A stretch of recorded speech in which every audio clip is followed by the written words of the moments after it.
Bienvenue dans Itrema, la chronique littéraire de Philippe Foussier. Itrema, un rendez-vous littéraire diffusé tous les lundis à midi pile sur Laïcidad, notre radio que vous connaissez bien à présent. Vous pouvez écouter et réécouter cet Itrema numéro 20 comme les 19 épisodes qui l'ont précédé quand bon vous semble en podcast. Bonjour Philippe. Bonjour Emmanuel. Je précise pour nos nouveaux auditeurs que Philippe Foussier, vous êtes journaliste indépendant depuis de nombreuses années, vous êtes un militant laïque chevronné, un grand lecteur, et vous partagez aussi vos coups de cœur dans le magazine Marianne, entre autres. Aujourd'hui, vous allez nous parler de deux femmes, une grande inconnue et une très grande connue, la fille aînée de Napoléon et Louise Michel, figure emblématique de la Commune de Paris. Itrema, la chronique littéraire de l'UFAL, l'Union des familles laïques. Cette année 2021, nous célébrons, nous commémorons, selon les préférences de chacun, à la fois le 200e anniversaire de la mort de Napoléon Ier et les 150 ans de la Commune de Paris. Alors on a vu se recréer à cette occasion un certain nombre de clivages anciens, sur lesquels je ne m'appesantirai pas, mais qui nous permettent de regarder notre histoire avec davantage de recul, naturellement, que si nous étions plongés le nez sur l'événement. Alors, j'ai choisi deux ouvrages de façon un petit peu arbitraire. L'un consacré à la fille cachée de Napoléon, et puis l'autre, ce sont les mémoires de Louise Michel que j'évoquerai plus rapidement. Alors, pour cette fille de Napoléon, c'est une histoire assez insolite. Des archives inédites ont ainsi permis à l'historien Bruno Fuligny de découvrir l'existence jusqu'alors inconnue de tous de la fille de Napoléon. Et il en raconte la vie dans un récit captivant. Et même les plus grands spécialistes ont dû en rabattre. Sans doute, vous le savez, Napoléon est-il le personnage de l'histoire dont la vie, celle de ses ancêtres et de ses descendants, a fait l'objet de la plus grande exploration éditoriale qui soit. Les milliers, on dit même les dizaines de milliers de livres qui lui ont été consacrés de son vivant et surtout depuis sa mort ont permis d'explorer son existence dans les moindres recoins. Mais on doit à Bruno Fuligny la toute récente découverte de la fille cachée de Napoléon. Alors, pas cachée pour tout le monde assurément, car si l'empereur n'a jamais eu connaissance lui-même de l'existence de sa fille aînée, elle-même ne l'a su seulement qu'à son adolescence de la bouche de sa mère vivant ses derniers instants.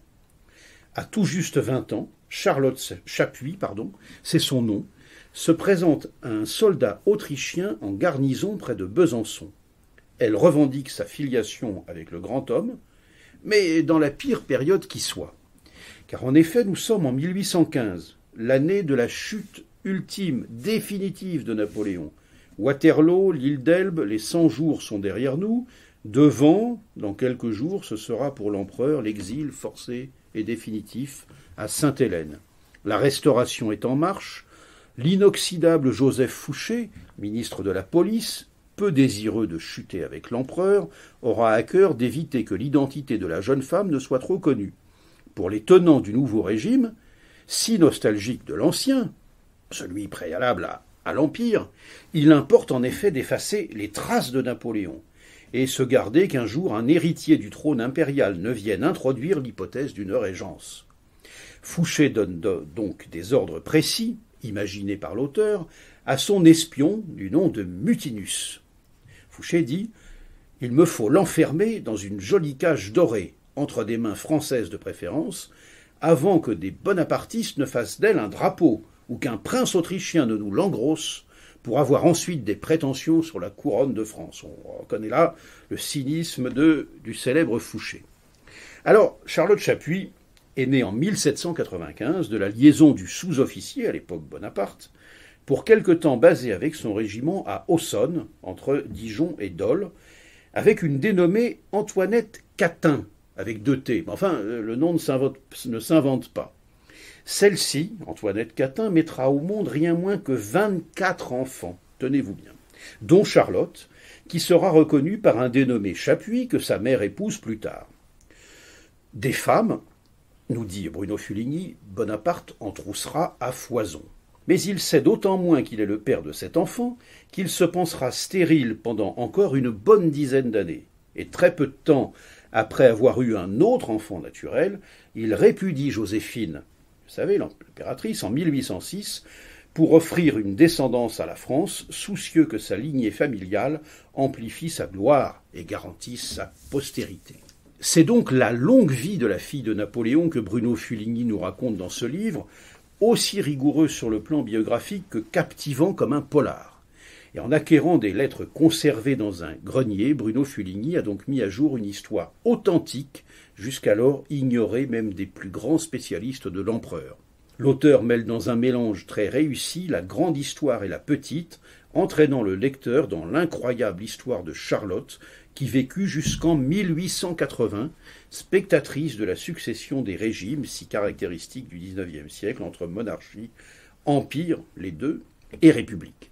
On ne pouvait imaginer coup de théâtre éditorial plus inattendu en cette année de bicentenaire de la mort de Napoléon. Alors voilà pour cet ouvrage de Bruno Fuligny, La fille de Napoléon, aux éditions Les Arènes, 256 pages, 19,90 €. Peut-être un jour, Philippe, nous trouverons les mémoires de Charlotte Chappuis. Allez savoir.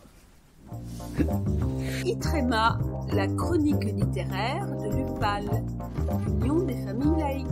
On enchaîne par Louise Michel, grande figure, en tout cas la principale figure féminine de la Commune de Paris, dont les mémoires viennent d'être rééditées et réétablies par Claude Reytat. Vous le savez, la Commune de Paris fut animée par de nombreux anonymes, mais aussi par quelques figures qui conservent une notoriété le plus souvent modeste. Louise Michel fait figure d'exception, qui reste comme l'acteur demeurant aujourd'hui encore le plus connu de l'épisode révolutionnaire du printemps 1871. Dans la réédition de ses mémoires, parues initialement en 1886, la Commune de Paris tient bien sûr une place importante. Mais c'est toute sa vie que la Vierge Rouge, c'était son surnom, passe ici en revue. Louise Michel y apparaît beaucoup plus complexe que le portrait de l'institutrice exaltée et activiste qui reste trop souvent attachée à sa postérité. On découvre une personnalité d'une curiosité presque insatiable, d'une grande sensibilité, tour à tour théoricienne, poète, féministe avant l'heure bien sûr, et combattante jamais résignée. Claude Reytat, qui a ces dernières années accompli un travail éditorial considérable autour de Louise Michel, a établi, présenté et annoté ses mémoires avec beaucoup d'efficacité. Ils nous permettront de découvrir, en puisant à la source, une personnalité majeure de l'histoire sociale française, passionnée, anticonformiste, et qui recèle une multitude de talents et de facettes. Victor Hugo lui avait consacré en 1871, donc l'année même de la Commune, un poème titré Viro Major, prononcerait-on en latin, ce qui veut dire « plus grande que l'homme ». Quel plus bel hommage. Voilà donc pour ce livre, Louise Michel, Mémoire, 1886, édition établie par Claude Reytat. C'est paru aux éditions Folio, 578 pages, 9,70 €. Philippe Foussier, merci pour ce double éclairage. C'est deux parcours vraiment atypiques de ces deux femmes. La semaine prochaine, dans Itrema, rien à voir. Vous aborderez un thème beaucoup plus contemporain, si je puis dire, puisque vous nous ferez la critique du livre de Paul Sugy, L'extinction de l'homme, le projet fou des antispécistes. Bonne semaine à vous, Philippe. Bonne semaine, Emmanuel.